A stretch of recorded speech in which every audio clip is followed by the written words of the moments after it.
Hello বন্ধুরা, আমি নিয়ে এসেছি আজকে কচি পাটার ঝোল। দেখুন আপনারা, এখানে কেটে নিয়েছি আলু, তারপরে কেটেছি টমেটো, পেঁয়াজ কুচি, এখানে আছে লঙ্কা, আর আছে রসুন বাটা, আদা বাটা, সঙ্গে একটু টমেটো পেস্ট, আর আছে মটন। মটনে আমি একটু পেঁয়াজ, একটু কাঁচা সরষের তেল, একটু লবণ আর একটু হলুদ দিয়ে দেবো।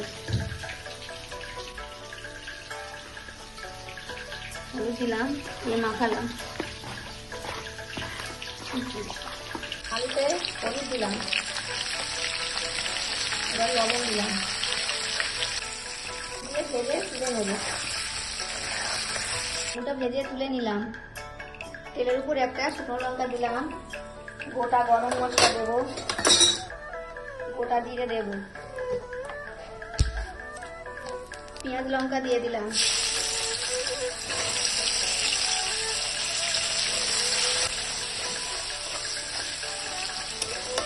পেঁয়াজ লাল হয়ে গেছে, রসুন বাটাটা দিয়ে দিলাম।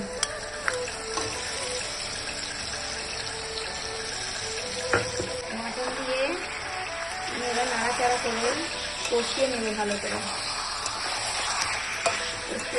নেড়ে চেড়ে নিয়ে আদা পেস্ট দিয়ে দিলাম।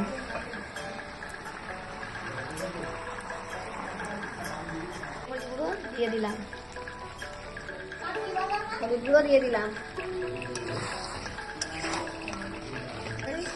মাটনটা ভালো করে কষিয়ে নেড়ে চেড়ে নিলাম। মাটনটা এবারে প্রেসারে দিচ্ছি। এবার মাটনের ভিতরে জল দিয়ে দিচ্ছি, আলু দিচ্ছি, আলু দিয়ে মটনের ভিতরে, তারপরে প্রেসারের ঢাকাটা বন্ধ করে দেব। মটনটা হয়ে গেছে, আমি এবার গরম মশলা দিয়ে নামিয়ে নিলাম।